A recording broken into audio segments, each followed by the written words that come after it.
Melissa, thanks for joining us. Hello, thank you very much. You've launched a number of cannabis products through Etheridge Farms, from a healing balm to a cannabis-infused wine. Despite all the uncertainty going on, why do it?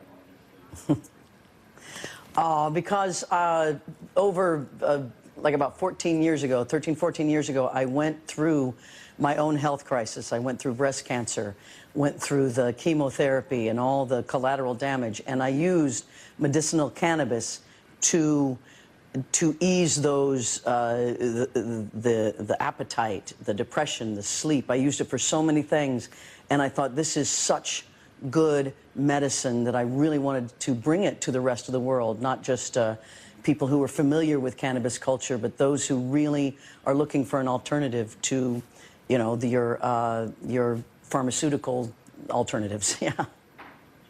A lot of people think that Jeff Sessions' crackdown on marijuana could just cripple this industry that was just taking off. Are you worried about the federal government coming after you? No, well, no, not really, although nowadays we don't know. I don't really know why the Department of Justice and Jeff Sessions has chosen to do this now, to try to roll back something that has been moving forward rather quickly in the last few years, when 29 states have some form of legalized cannabis. And if you look at those that voted last year, I mean, it's over 60% of Americans understand this now as medicine and are not, they're not believing the old reefer madness scare tactics that, you know, we were under for so many years after the 70s. So, no, I'm not afraid. I don't really know whether he's, you know, we know how he personally has felt about cannabis.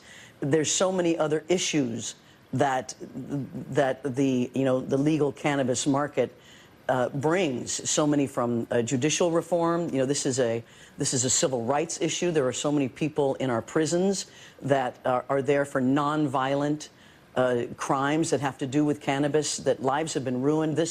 This where we're going to, where we're moving to as a country, is changing that, and it's changing it for the good. And I understand there might be a few folks who want to pull back on that because they're afraid of sort of this, the new horizon of health and of judicial reform.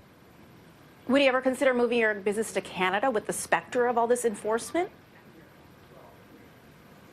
No, no, I believe there are so many good people, especially here in California. I mean, we voted clearly that we want not only access to cannabis as a medicine, but for adult use, for those who want to choose it as an alternative to alcohol or pharmaceuticals. It's so very important, and the whole Gold Coast here, all the way up to Alaska and Washington and Oregon, we've been on the forefront of this. We've grown some of the best plant medicine. We've been doing this for many years.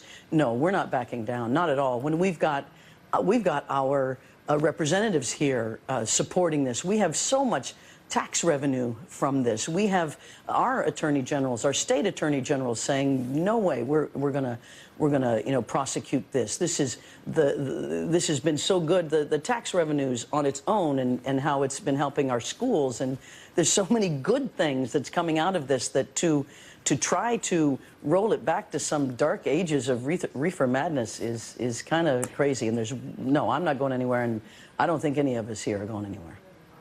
Melissa Etheridge, her stand on medical cannabis. Thanks so much for joining us. Thank you.